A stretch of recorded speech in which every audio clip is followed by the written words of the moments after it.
As Ophir said, we are in Washington. Of course, nobody, at least I didn't see this coming, and I didn't think that I would be here while the war is raging. And it is a strange feeling, but we have to make do with reality. So I'm going to try and give you my perspective regarding the background for this and where we are right now, and also with caution, try to look forward and see where this might go to. Let's start with the most important question with regards to any war, and that is, what is the strategic goal of those who initiated the war? In this case, the Americans and the Israelis.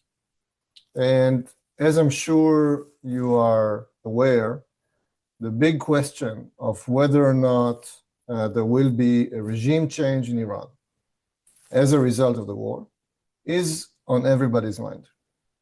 And if you were to kind of roll back a couple of days and look at the opening statements, both of Trump and of Netanyahu, with respect to the goal of the war, both of them came very close to saying that the goal is a regime change, but did not go all the way.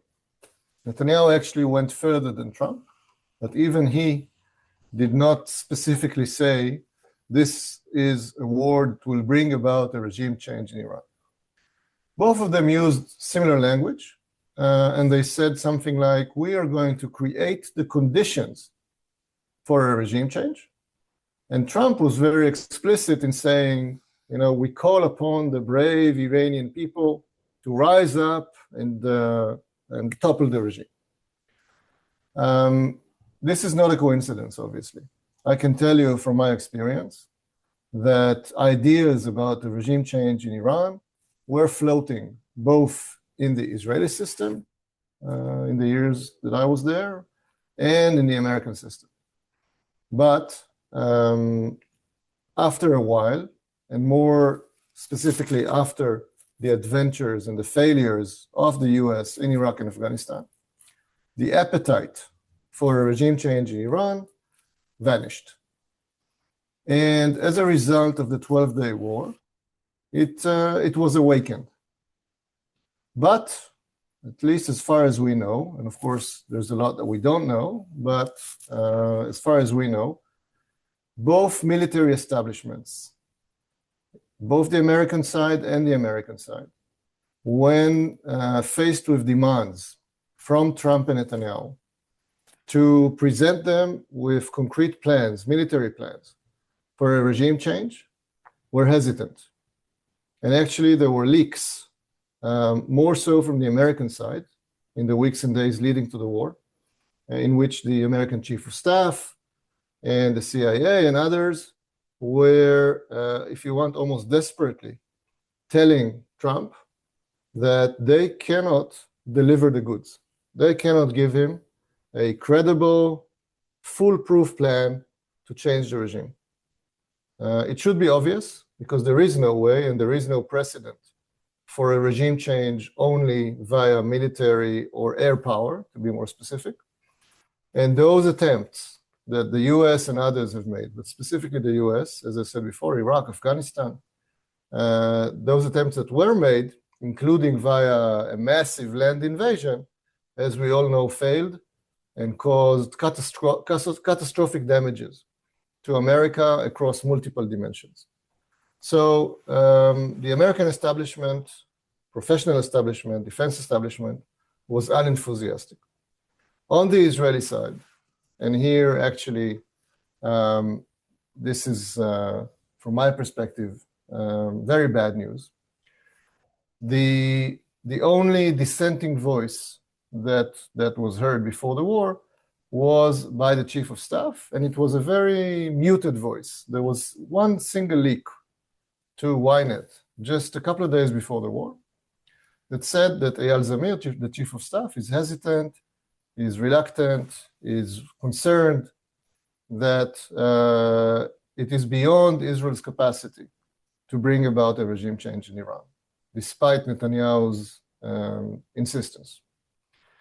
And I'm saying this is bad news because I was privy, when I was in the National Security Council, to a previous incident around the year 2010, 2011. It was top secret at the time, but since then there were multiple leaks. There's still a lot I cannot say about it, but what I can say, because it was already published, that when Netanyahu attempted to launch a war against Iran, and also to drag the Americans into war against Iran, both the head of the IDF and the head of Mossad and the head of Shin Bet at the time, I'm talking about the late Meir Dagan, Yuval Diskin, who was head of Shin Bet, and Gabi Ashkenazi, who was chief of staff, stood up and said no, and said, this is against Israel's interests.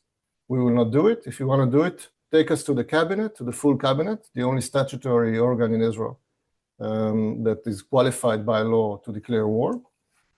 Take us to the cabinet, take it to a vote. We will explain to all the ministers that we're against it. And, of course, if a decision will be made, we will obey. But we're against it. And Netanyahu backed down. This time around, the objections, evidently, as far as we can tell, were muted. I was saying all of that because it should have been clear, and again, it probably was clear to the military echelons, at least, that it is not an achievable goal to attempt to make this regime change in Iran, which is a huge country, the size of Iraq and Afghanistan together, 90 million people, a long and rich history, and many other limitations that should have prevented both the Americans and the Israelis from launching a war with the explicit aim of a regime change. And what we're saying now is that the Americans are starting to walk back a little bit from this notion of a regime change. The last statement by Trump a few hours ago did not speak about a regime change, but rather about diminishing Iranian menacing capabilities, the nuclear capability, the missiles capability, and the proxies, which is somewhat of a walkback. So to sum up this part, we are probably, and I want to be careful because obviously there's a lot that we don't know, and things can happen, and anything can happen. It's a very volatile situation. But it looks like there's going to be, rather than a full attempt of a regime change, there's going to be an attempt of degrading capabilities or eliminating capabilities. And at least from Trump's perspective, maybe rushing to declare victory without a regime change. And this, if indeed this is what is going to happen, if it happens within days or weeks or whatever, it might open a gap between Trump and Netanyahu. Because I can foresee a situation again where Trump says, okay, we have won. We've decapitated Khamenei and many other Iranian leaders. We have degraded their capabilities across the board, the nuclear, the missiles, and the proxies. And, this is a huge victory, a historic victory. And just like he said before that, he brought peace to the Middle East and he ended 7 wars across the globe, even though, of course, none of these wars actually ended. He will do what he does and declare victory. And from Netanyahu's perspective and from Israel's perspective, it might be a problem. So let's distinguish or differentiate between clear-cut military achievements, some of which were already achieved and some of which might be achieved in the coming days and weeks, in terms of, again, decapitating leadership, degrading capabilities, and all of that.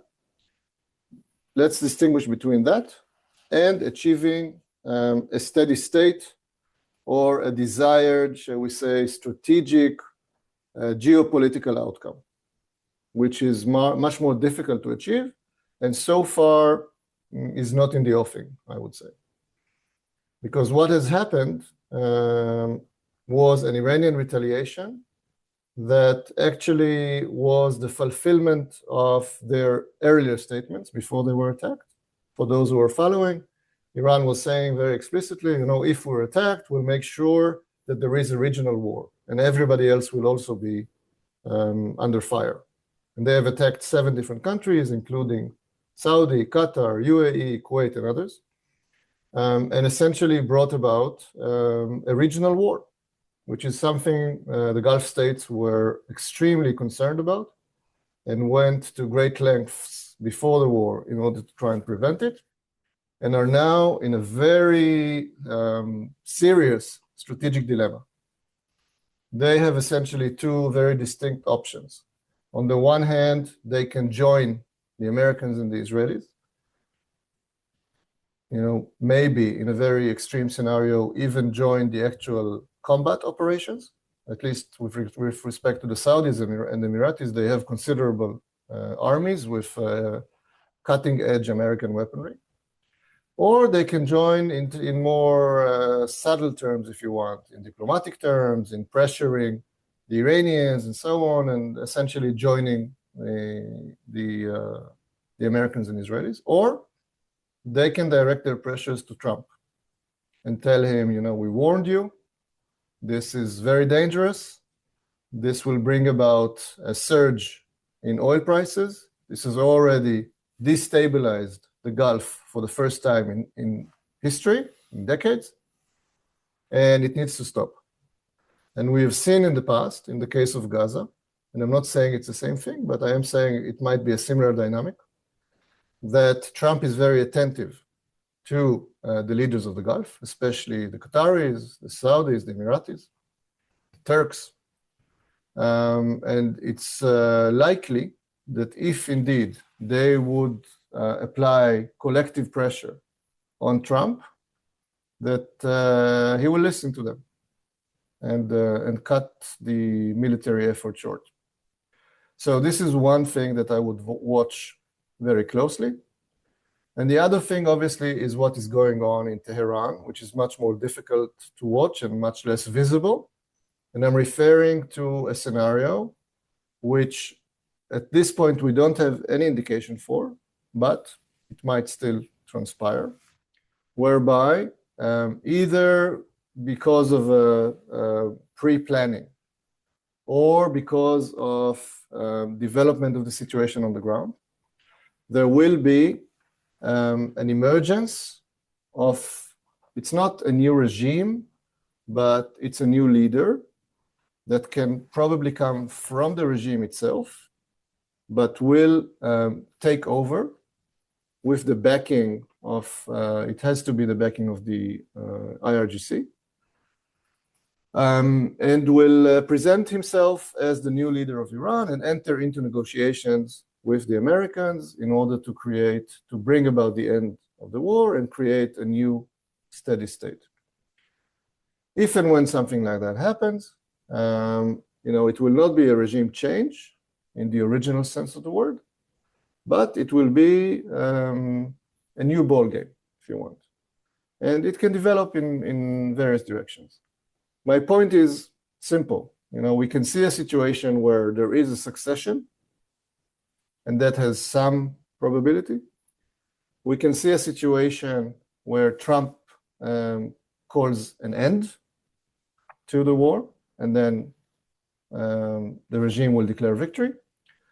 And we can see a situation of disintegration and chaos, whereby the regime will collapse, but there will not be a succession. And we will see a situation like we saw in Libya, in Syria, and in other countries, whereby chaos ensues, and it can hold for a very long period of time. And this is exactly what the Gulf states are extremely concerned about, because it will have direct consequences for their national security, for instability in the Gulf, potential rise of terrorism and refugees, and so on and so forth. So as you can gather, most scenarios are not necessarily positive ones, and the dream scenario of a clear-cut and clean, quote-unquote, regime change, and the rise of a regime which will not be hostile to America, to Israel, to the West, to the Gulf. While I cannot rule it out, right now at least it seems like a very low probability scenario. A word about Hezbollah, if we still have time. From the very beginning, before the war, it was clear that Hezbollah entering the war is, I don't want to say a game changer, but it is a very important element. And at this point, at least, I want to be again careful. We understand that Hezbollah has launched some attacks on Israel, but still limited in scope, and has declared that it is entering the war. So I want to again try to differentiate between two extreme scenarios. One is what we are already seeing. So Hezbollah is entering, but there is still, shall we say, a gap between its rhetoric and its actions. And we're already seeing Israel responding, if you want, disproportionately, with Eyal Zamir, the chief of staff, saying, we will attack Lebanon or retaliate against Lebanon, and we will not stop unless and until the threat from Lebanon is removed, which is a very ambitious statement, the likes of which we heard before, and as we understand, were not fulfilled. And again, I don't want to sound too pessimistic, but I doubt very much that the result of whatever it is that Israel will do in Lebanon will be the final and total removal of threats from Lebanon. This is not, unfortunately, a realistic goal. Certainly not only by military means. And I remind everyone that this started out with a ceasefire agreement between Israel and Lebanon, with a Lebanese government, which is the best possible government Israel could ask for, that is very much intent on keeping the ceasefire, on disarming Hezbollah.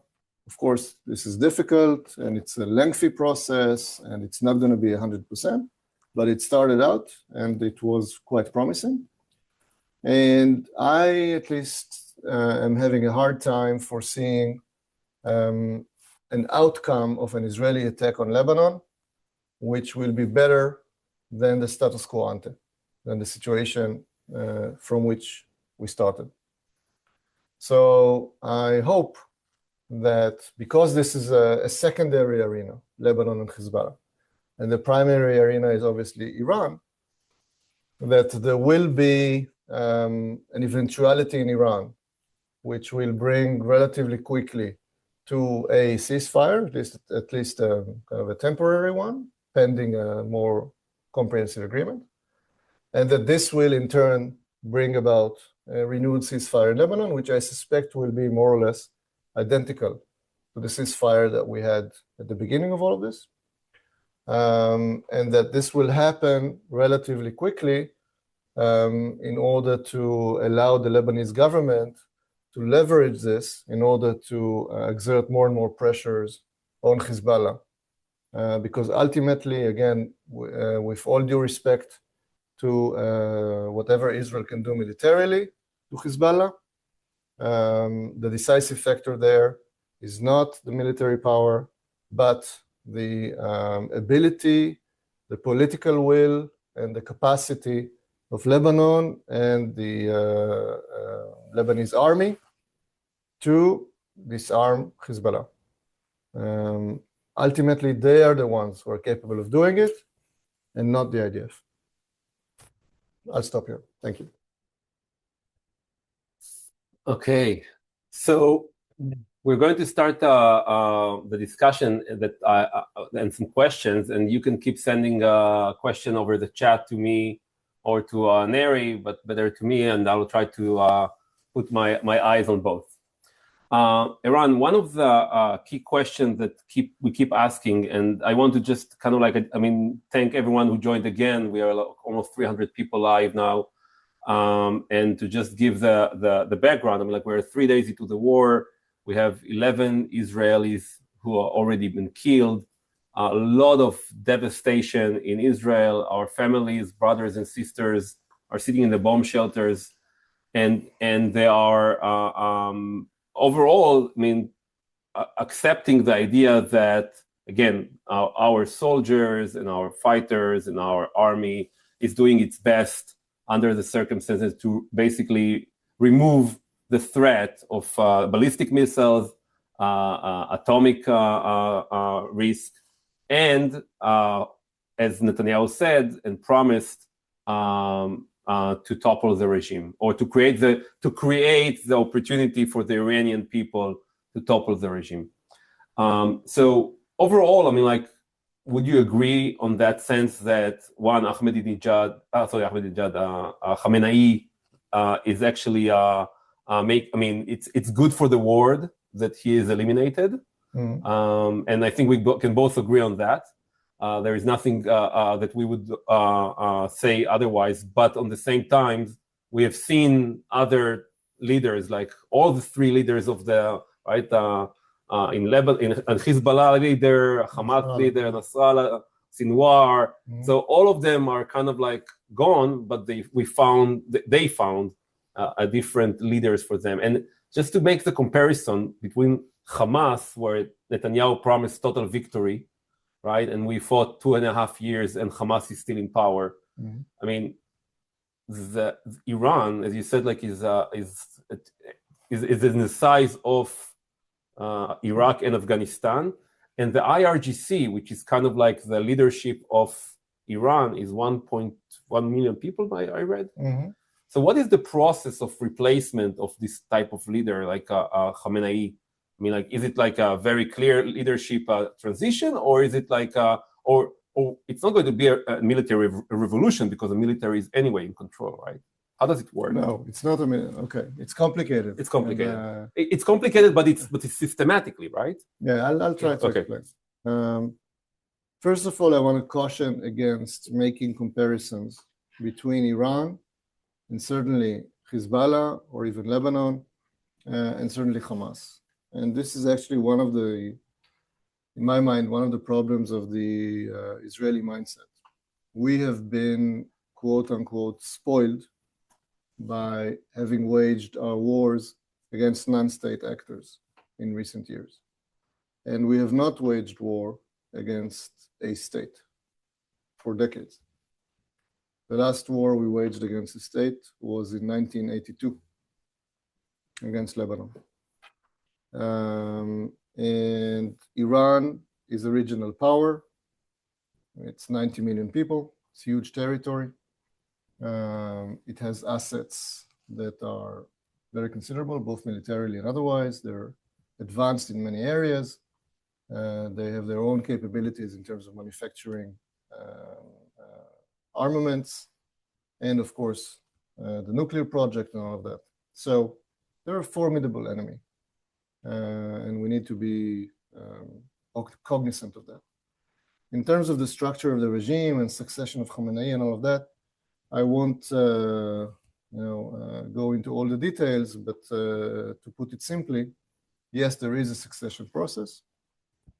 Yes, in advance, the Iranians announced foreseeing attempted assassinations against Khamenei and others. They already said that they have nominated 4 layers of alternative leaderships for each and every of the leaders, including Khamenei. So, and just a reminder, Khamenei was like 86 years old with cancer, and soon to be died on his own. Yes, but again, they already kind of prepared themselves for what actually happened. And after it happened, they said that they have created a committee of 3 people, I don't remember exactly who are now designated with nominating the formal successor. So they are, it's not a terror organization, it's not Hamas, it's not Hezbollah. They're much bigger, they're much more sophisticated, and let's not delude ourselves. You know, this is a very serious enemy. It's a state, it has a history. It is obviously a dictatorship, a very fierce dictatorship. As you said, it is backed by the IRGC, which is a huge force, they have the army, they have the besieged, they have multiple capabilities. And unfortunately, the opposition, at least as far as we know, is not nearly as organized. The local opposition. Yes, not nearly as armed. And therefore, the chances of the opposition being able to overpower the regime are unfortunately not high. Got it. The next question that I have, and I think a lot of people are kind of like looking into, you mentioned the idea that Trump might stop the war, declare win. Mm-hmm. I mean, can you talk a little bit? I mean, I know that many of our audience are in the US, but I mean, like, what does it look like from it? I mean, the stations in Israel, it sounds like America is in full support of Israel. We are in this war together. We are backed up. But what does it sound like from here? Like, I mean, it sounds different, right? Yeah, actually, there was a very unfortunate statement by Marco Rubio. Some of you may have seen it already, just a few hours ago. He said something like, when asked why did the US actually go to war, and really it was a very poor choice of words. He said something like, well, we had to go to war because we knew that some other party, namely Israel, and that's what he said, okay? It's not what I'm saying. Some other party, namely Israel, was going to attack the Iranians, and we knew that once they are attacked by Israel, they will attack us. And we didn't want to sit idly by, so we decided to attack first. This is very twisted logic. It sounds terrible. It justifies the narrative that Israel was the one that dragged the US into war. And, you know, it will echo for a very, very long time. And I did read that Trump was coming up. The people around Trump said, like, well, no one has pushed me to do anything, yes. And no one. I mean, it's my decision. But terrible. Rubio is already regretting it and will continue to regret it for a very, very long time. But we have to, again, as Israelis, trying to look into it and you know, assess the implications. We knew that there is a danger of Israel being perceived, Netanyahu specifically, and Israel being perceived as dragging the US into war. And unfortunately, it's true that Netanyahu, for many years, wanted exactly this, wanted America to attack Iran. And he was able to do it in the 12-day war. As we remember, Israel then was the one to go first, and there was a clumsy attempt to disguise the coordination between Israel and the states. And there was the claim that, you know, well, Israel attacked, and then the US simply had to come to its defense. And now it's even worse in the sense that what Rubio said, that everybody knows that there was full coordination. And now the justification is that, well, the US had to act because we knew Israel was going to attack and we knew Iran was going to retaliate, so we had to preempt. This is not smart diplomacy. This is not smart public diplomacy. It's not smart politics, and it will backfire.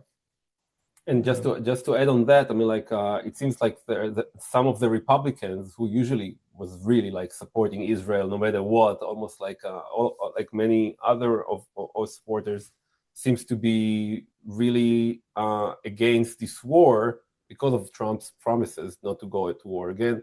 And again, I mean, like for those of you who are not, or maybe joining not from the US, and maybe have not heard, but I mean, like based on the Constitution, it's the power of the Congress to approve those wars. And I know that there is many memes out there that says basically things like other president started operations without permission of the Congress. Can you talk more about this tension between the Congress and?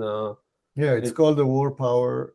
The War Power Act. It is now being deliberated in Congress, because according to the Constitution, the authority to declare war rests with Congress and not with the president.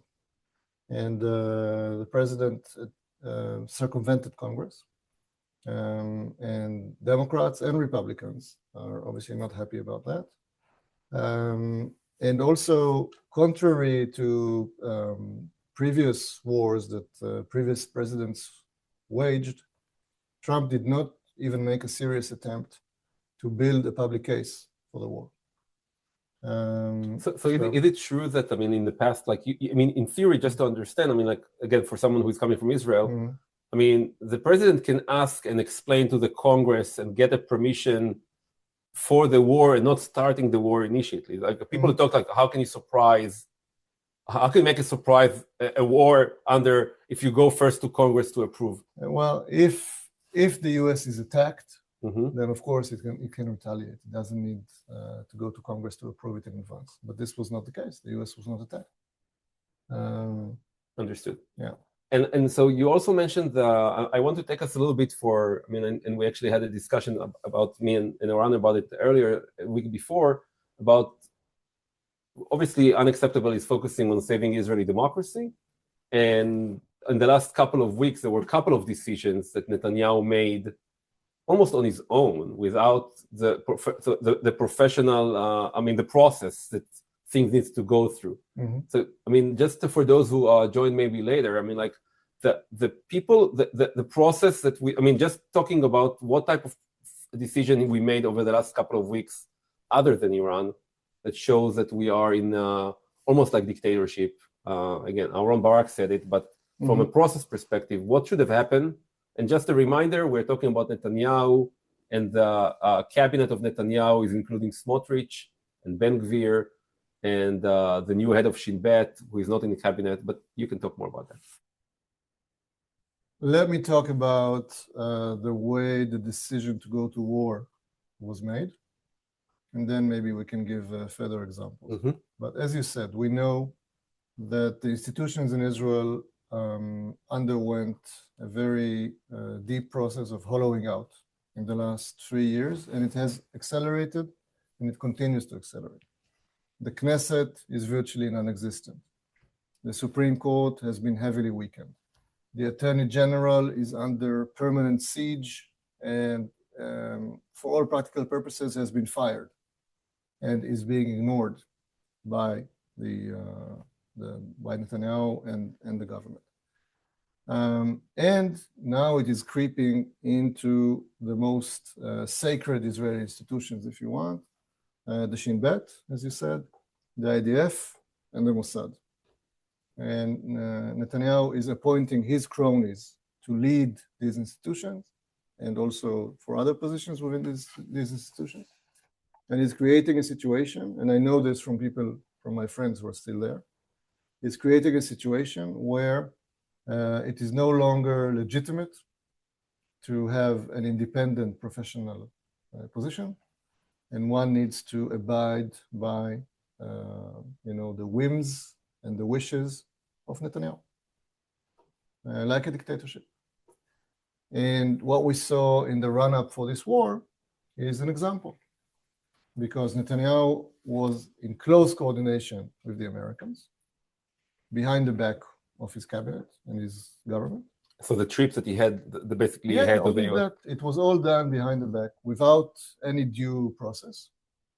And then some 24 hours before the final decision, or even less than that, a few hours, it was brought ceremoniously to cabinet, because according to Israeli law, a little bit like the American Constitution, the power to declare war does not rest with Netanyahu alone. It has to be approved by cabinet. So he kind of did something for the protocol.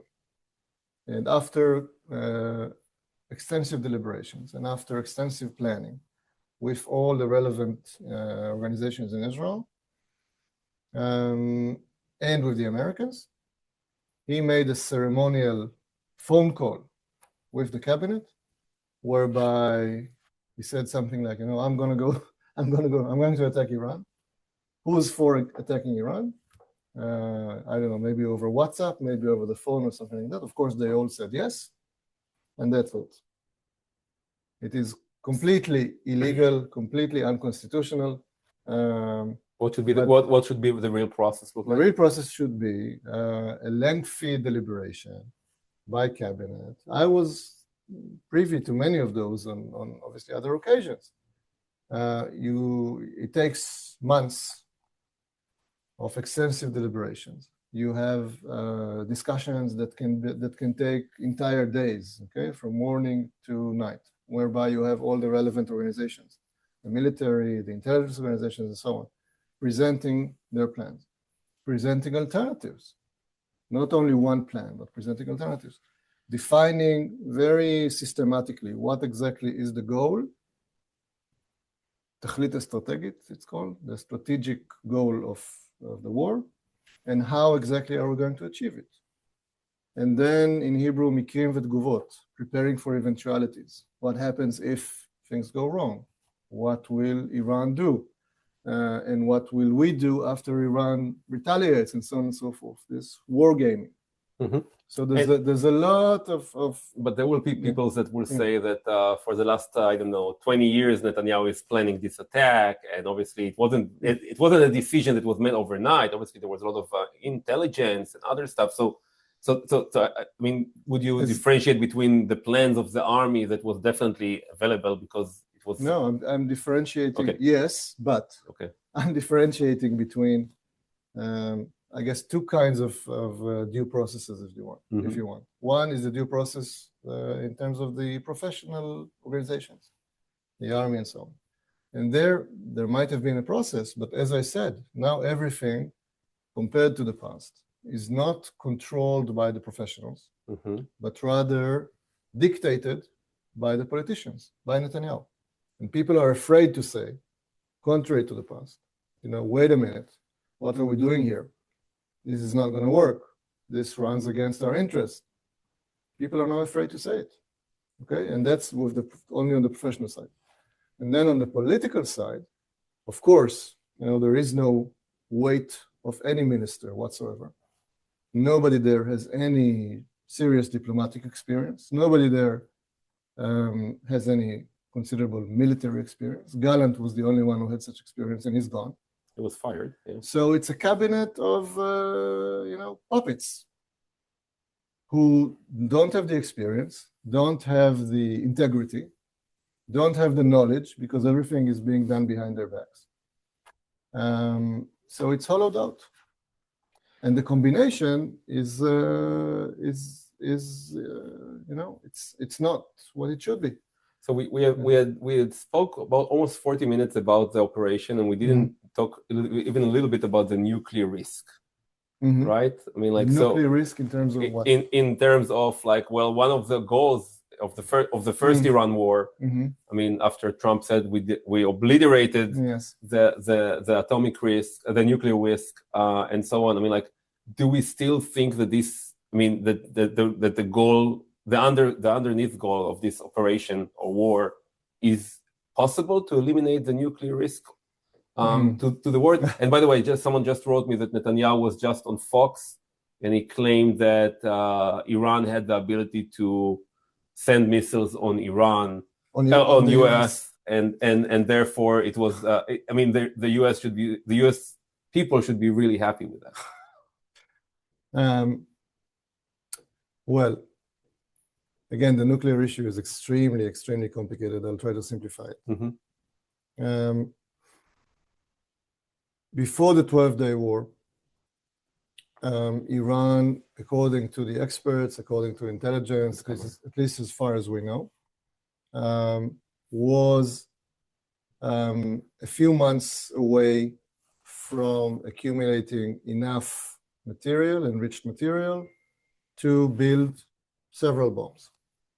But they did not have the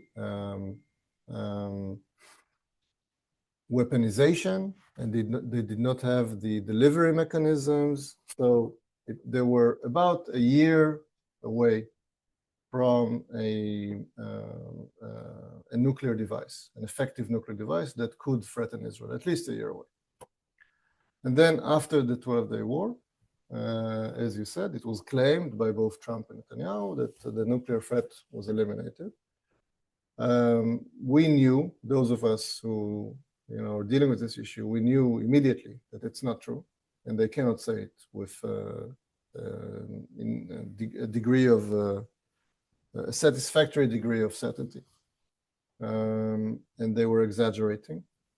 And now we know that the gap between what they said and reality was substantial enough to justify, according to them at least, another round in order to try and now obliterate, now eliminate the nuclear threat. We still don't know what exactly was hit, to what extent it was hit, what happened to the enriched material, what happened to other maybe clandestine installations that the Iranians had or maybe were building. We don't know. And I don't think, again, I want to be careful here, but I think if I were in a professional position right now, and even if I knew everything that, let's say, the Israeli intelligence and American intelligence know, I would be hesitant to say that we have eliminated the nuclear threat, because the nuclear know-how is still there. It's not something that can be eliminated. And the ambition, the motivation is still there. They always have options, the Iranians, to purchase nuclear devices from North Korea, maybe from Pakistan. So as long as there is a hostile Iranian regime, there is a relevant nuclear threat. And one could go even further and say that now, with everything that transpired, with Iran being attacked twice by this combination of the U.S. and Israel, they might be even further motivated to get themselves, quote unquote, immunity from a third attack, by acquiring nuclear weapons. So just to clarify on what you're saying is that you're saying that assuming that this war is declared victory without toppling the regime, without the Iranian people taking over, and the Shah, the son of the Shah, is like taking over, and there is some regime. The son of the Shah, I wouldn't build on him. Okay. I wouldn't build anything on him. Okay. So we can talk more. There was a question about that. Maybe we can elaborate on that. But I mean, you're saying that if Islamic, the IRGC is staying in power, until now they brought themselves to a very close stage to make a nuclear, and they assume that because of that they will not be attacked. And now they said that they learned the lesson, and if they stay in power and we actually end the war, if Trump or Netanyahu or something happen and they declare victory, like they did 8 months ago for generations, Netanyahu said, this is a win for generation. We actually might be in a war situation from a nuclear perspective. Yes, that's what you're saying. Yes, I understand. I don't want to give it probabilities, okay, but it's a possibility. A possibility. Yeah. There is a question about obviously we are in a year of elections, both in the US and in Israel, but let's focus on Israel, which is where we are looking at.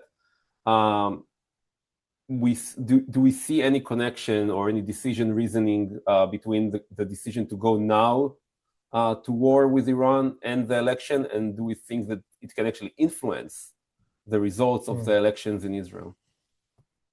There's no question that Netanyahu's primary motivation to go to war now is political, personal, and I would add criminal.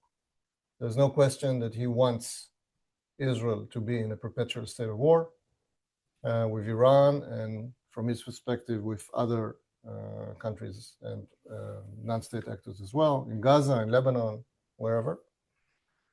He saw an opportunity to drag Trump into this, and he grabbed it. And he's hoping, I guess he's hoping for two potential scenarios. One is, a total victory, which we already described. If that happens and there is a regime change, of course he will claim it's all because of him. And he will try to ride on that perception to victory in the elections. If it doesn't happen, and if, for example, Trump declares victory prematurely from Netanyahu's perspective, Netanyahu might say, okay, and with all due respect to Trump, we still need to finish the job and we're continuing. And this can take weeks and even months. It can be a justification for him or excuse for him to even postpone the elections. if it runs all the way till October. And from his perspective, he's absolutely going to use the war in order to advance his political goals. No question about that whatsoever. Just a word on Trump. It's pretty clear also that he was calculating that doing this will benefit him politically. Admittedly, this is a tougher case to explain because the Americans were not supportive of this war. I don't think, at least judging by what happened so far, that this war will advance Trump politically. And it's not enough, contrary to the situation in Israel. People here are not obviously under threat. They don't sit in shelters. So it's going to be impossible for Trump to use this as an excuse to, postpone elections here. That's not going to happen. So I'm not quite sure what Trump's political calculation was, and to what extent, if at all, this war is going to help him. But from Netanyahu's perspective, it's very clear.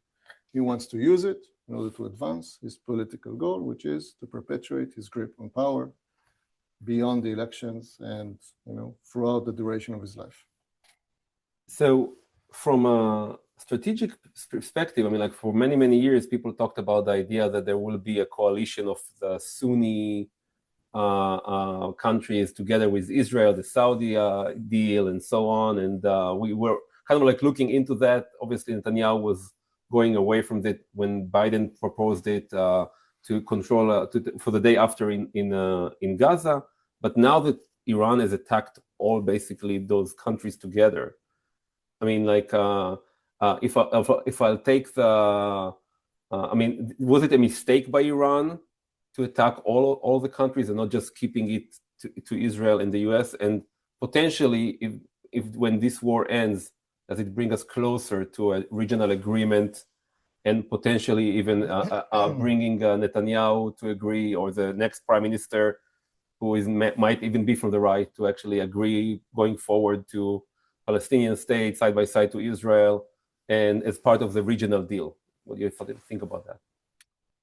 Again, trying to simplify something which is very complicated. Mm-hmm. I would say the following. First of all, Iran did what it said it would do, which is to widen the scope of the war and to attack other countries. And they have, as I said, created an unprecedented situation of instability and threat in the Persian Gulf, which from a Saudi perspective, from a GCC perspective, is really the nightmare scenario. And they are alarmed to really, it's very hard to exaggerate the degree of alarm that exists there right now. It has enormous implications, and it will stand for decades. It's hard for Israelis to understand really how deep this runs, but believe me, it is. And they are desperate to stop this war and to arrive at a stable situation. They, you mean? Saudis, Emiratis, Kuwaitis, Qataris, entire GCC, all Gulf countries. And for this, they need the Americans, and they need also to keep Israel out of the picture. They have zero trust in Netanyahu. They are yearning for an alternative government in Israel with a very different policy. And they see Israel, this Israeli government, as a threat. They saw it before the war, and now it's probably even more concrete. Because the way they see it, it was Israel that initiated this war. It was Israel that dragged the U.S. into it. And essentially, it was Israel that provoked Iran, if you want, and made Iran retaliate, and is to blame. But there were news notes that Saudi, from the back channel, did push Trump to stop. Yeah, it was denied, and I think it was, even though it was Washington Post, I doubt very much that it was true. And I just had several conversations today with people in the know, people who spoke to senior Saudis, they all say that this is not true. The Saudis try to prevent it. It's not their interest. It hurts their economic interest. It really creates instability in the Gulf, which is the last thing they want. So no, they were not pushing for it. Okay. And in terms of what you said, I just want a word on that. I do think, and this is a primary task for the next Israeli government, which hopefully will be a Netanyahu-free government, to bring about a new security architecture in the Middle East, which will minimize, if not eliminate, the Iranian threat, depending on the exact, of course, outcome of the war. Enhance the cooperation between Israel and the Gulf states. And in order to do that, it will have to get serious about resolving the conflict between Israel and the Palestinians and Israel and the Arabs within a regional context, be it the Saudi-French initiative, the previous Saudi initiative, a new regional initiative. I call it from Madrid to Riyadh. This can be a 1991 moment whereby the U.S., Israel, and the Arab countries utilize the fact that a hostile regime was toppled in 1991. Well, not really toppled, but attacked and hurt significantly. In 1991, it was Saddam. Now it's Khamenei. And to use that in order to create a new security and diplomatic architecture, as James Baker did in the Madrid conference when Shamir was prime minister, for those who remember. We now have this opportunity. This Netanyahu government will never go for it, but the next government should. Turkey. Turkey, again, is a very interesting case. I, on the one hand, of course, am cognizant of the problems that Erdogan creates for Israel and to the conflict of interests between this Turkish government and this Israeli government. But I do not see Turkey as an enemy state. I worked with the Turks. I remember the days when we had strategic relations with the Turks. And I think smart policy vis-a-vis Turkey is what we call in the professional policy circles co-opetition or frenemy relationship, whereby on some issues we are competing, maybe even we're adversaries, but on other issues we're able to cooperate. And in terms of a regional security architecture, Turkey can and should be part of it, and should not be, this new security architecture must not, and actually will not, be organized against Turkey. It must be organized in a way that allows Turkey to fit in. It's very important and it's doable. Okay. I keep seeing messages, and I don't know if Eran is expert on that or not, but I mean, like, with all this notion that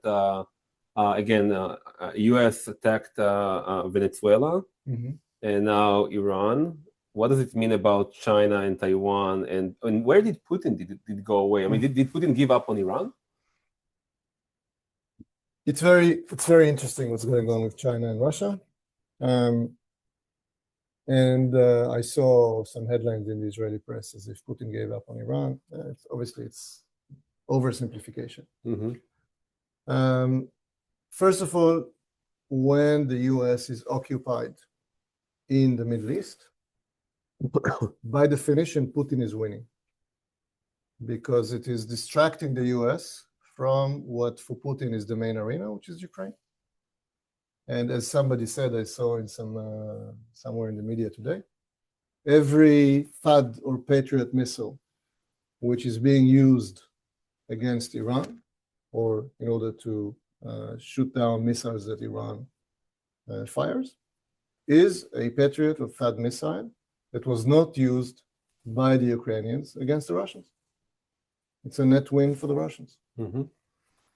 Also, if indeed Hormuz Straits will be blocked and oil prices will skyrocket, another net gain for Russia. So the Russians are very smart strategically, and they don't have to send in the Russian army in order to gain from the situation. They're gaining already. Understood. And while I'm sure the Iranians are disappointed that the Russians are not actively assisting them, the Russians will live very comfortably with Iranian disappointment. And last word on China, the Chinese are always very careful. They think strategically, they think long term. They continue to purchase oil from Iran. And yes, they are more sensitive to the blocking of the Hormuz Straits. From their perspective, this is very dangerous and they will not accept it for a long time. Again, it doesn't mean that they will send in the troops, but they will certainly intervene to make sure that this situation is not sustained. And they have their levers on the Americans, on the Gulfies, in the UN, in the Security Council, and so on. So they will be active diplomatically, but I don't think they will do anything else at this point. So at this point, it's already 10 p.m. here in the East Coast, and I want to be considering of the time of Iran and everyone else. I want to remind everyone that, first of all, send your hugs and your thoughts and your prayers to both Israelis and innocent Iranians and anyone else in the region. Obviously, everyone hopes to see the Iranian regime go away, but we need to remember that this government has promised a lot of promises. I'm talking about the Israeli government. It's still the Netanyahu, Ben Gvir, Smotrich government, like it was on October 8th when we were fighting Gaza, Hamas, and we were worried that messianic ambitions are driving the decision of the government. So we are hoping to see everyone safe. We are yearning for our soldiers and the pilots, both Americans and Israelis, but we must find a way to end this war as soon as we can with a victory, and the victory always comes with a political decision and finishing decision that is political. And unfortunately, this government has not done anything around it, even in Gaza. So we hope it's for the best.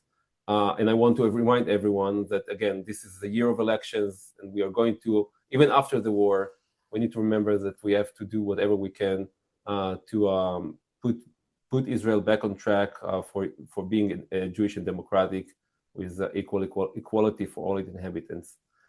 Eran, thank you so much. Thank you so much for everyone who joined. Neri, I hope you feel better. Thank you for helping me co-host. And again, to be continued. Stay tuned, stay safe, and happy Purim. And we'll take it further.